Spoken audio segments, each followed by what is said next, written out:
Time for another go round of Prem and Proper, and what we're going to do is we're going to take a look at the FA Cup. And we had our share of FA Cupsets, had our share of FA Cup scares, and we also now know what the round of 16 is going to look like. So let's take you from the biggest scare and the biggest upset of the bunch and work our way forward. And it all seemed to happen on the last day where all of the fun happened. Let's go with Boreham Wood. Boreham Wood goes to Bournemouth, separated by 74 spots in the table, in the pyramid. Boreham Wood comes away with a 1-0 win. Here's the ending, courtesy of our friends at ESPN FC. That is extraordinary. Fifth tier Boreham Wood have made it through to the fifth round of the Emirates FA Cup with a fantastic performance at Championship Bournemouth. 74 places between these two clubs in the football pyramid in England, and it mattered not one jot because that man, 37-year-old Mark Ricketts, with a brilliant side-footed finish, has sent Boreham Wood into dreamland. Wow, look at the scenes. You see Marcy's right in the middle of the supporters, and then David Stevens, the centre-back, who I felt held it all together. He was actually just down on his knees, looking on, thinking, has this really happened? Manager must be thinking he's in a dreamland. It's amazing scenes. And so Scott Parker is not going to be chasing an FA Cup title in the round of 16. He's now going to be chasing promotion with all of the movement that happened at the end of the January window. He is not chasing after a championship in the round of 16. Also, the defending champs are out. Leicester City gone, thanks to Nottingham Forest getting 3 on the board early, winning it 4-1. Here's the end once again, courtesy of our friends at ESPN, ESPN FC, and the FA Cup. Of the FA Cup are out, slain by Nottingham Forest, with a fabulous fourth round performance here at the City Ground. The young players who showed up so well against Arsenal have done it even better here today, like Jed Spence, like Brennan Johnson, and also Joe Worrell, Mr. Nottingham Forest these days, with an outstanding display in defence. And the weekend started with one of the bigger shocks that happened. Middlesbrough at Old Trafford knocks off Manchester United in penalties 8-7. Here's how that one ended, once again, courtesy of our friends at the FA Cup and ESPN FC. Manchester United broken at last, and Middlesbrough of the Championship have repeated their remarkable feat of winning a cup tie on penalties at Old Trafford. They did it 6 years ago in the League Cup, and now Chris Wilder's modern Middlesbrough are through to the last 16. They've bounced into round 5.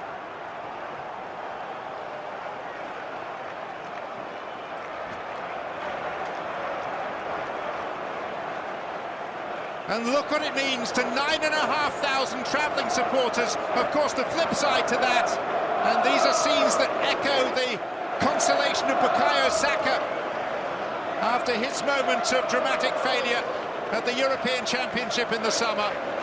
To a man, Anthony Elanga's Middlesbrough opponents and Manchester United teammates both making the point of going to him and consoling him and saying, your day will come. But this is Middlesbrough's moment, a moment for players who've been stricken by serious illness, for a manager who parted company with the club that he loved more than any other just 8 months before, Chris Wilder, who has now won on consecutive visits to Old Trafford, first with his beloved Blades, and now with his new club, Middlesbrough. If Ronaldo had scored the first half penalty, it could and probably would have been so very different. So Anthony Elanga's penalty makes it 8-7. Borough advances to the round of 16. And your post game from Borough was definitely worth listening to. Players in shock pretty much as they're heading to the round of 16. Here's the conversation that Middlesbrough had post-match with one of their own. Here's Matty Crooks. Yeah, I said in the presser, didn't I? I've been dreaming of moments, and I said as well that I weren't sure if I was going to be able to sleep, but I slept like a baby last night, and I even managed to get some sleep this afternoon. It's mad, honestly. come here and win is unreal, but to score as well, just can't put it into words for me, obviously, as a massive fan. And to see the lineup as well, that's what we wanted. We didn't want to play like the second team, we wanted the big guns out, and they did that. And I think the back three were magnificent. Dale was immense. Watching on for the last 30 minutes, he was winning absolutely everything. The whole team played really well, and then obviously it goes to penalties, and it's the luck of the draw, and we managed to come out on the lucky side. I mean, talk as a team performance in terms of the running and the effort you had to put in. Because I mean, Man United, the class that they have, they're going to make it a bit difficult for you, and they did, and we had to weather that storm, I guess, as well. Yeah, I don't think I ever cramped up in 60 minutes before. I don't know if it was I said to Frankie on the side, I said, what's going on here? Well, I had nothing left. Just cramping up in parts I didn't even know you could cramp up in. Just the emotion of the game, and obviously they're a fantastic football inside. They've got world-class talent all over the pitch, and they made it hard work for us, but I think we've shown this season that we'll always dig in, and we'll try our best to get the win, and that's what we did, and we had to do it. The goal as well, I mean, you'd had that chance a little bit before, and Dean Henderson's made a worldie save. Did you think maybe that's my chance, that's been gone, but then that second one presents itself? Yeah, I thought that was my chance, and I hit it and I thought, it's in that, and he's saved it. But yeah, Duncan put it on a plate for me, and just said before 2 minutes poetic that it was us two that kind of linked up for the goal after being let go as 12 and 14-year-olds respectively, so it was a nice moment for us too. One I'm sure the academy director at Man United might be proud of, but I'm just, I don't know. Yeah. Speechless. Yeah, I'm just a bit emotional really, I think. Since Fiancé was here today and his mum was here, and just nice. We'll end it on that. Thanks, Matt. Cheers. Thanks, man. Quoting Matt Crooks on his Twitter, what a night, one I've dreamt of since I was a little boy, playing, winning, scoring at Old Trafford, unforgettable football, bloody hell. Hashtag UTB, up the borough. Then the scare. Kidderminster Harriers and West Ham. Kidderminster hosting. They were right there until the death. Here's Declan Rice's game winner, courtesy of ESPN FC and the FA Cup. Excellent pass here from Fornals. Rice is in! Oh, and he scored! Declan Rice in at it on time. The England international denies Kidderminster Harriers for now. Saves David Moyes, blushes. This time Matt Preston and the Kidderminster defence couldn't deal with it. And Declan Rice delivers just on time for the Hammers. 1-1. They've given absolutely everything, Kidderminster Harriers. So let's recap the round of 32. Here you go. It was once again Borough in penalties, 8-7, beats Manchester United by the score of 2-1. West Ham at the death over Kidderminster Harriers, 2-1. 90-minute draw, by the way, was a plus 623 in the composite, courtesy of our friends at Odds Portal. Chelsea over Plymouth Argyle, a late Kepa Arrizabalaga penalty save, kept that one from going to penalties on its own. So Chelsea beats Plymouth Argyle 2-1. Your 90-minute draw plus 1460. Norwich, a 1-0 win over Wolves. Stoke, a 2-0 win over Wigan.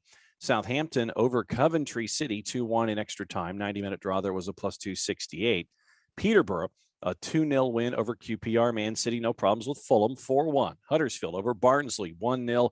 Everton, 4-1 over Barnsley, or over Brentford.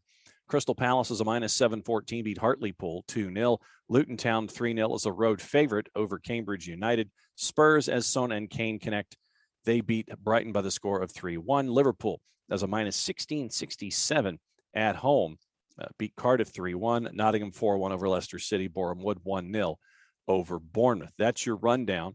So now we get to the round of 16, and here's how it lines up. It is Luton Town taking on Chelsea. And this is the ties will be played in the week commencing Monday, February 28th. So at the end of the month, 3 weeks before the fifth round draw takes place. Round of 16, Luton Town and Chelsea, Crystal Palace and Stoke, Peterborough United, Manchester City, Liverpool, Norwich, Southampton, West Ham, Middlesbrough and Spurs. Forest takes on And so Spurs takes on Middlesbrough, Forest takes on Huddersfield, and Boreham Wood takes on Everton.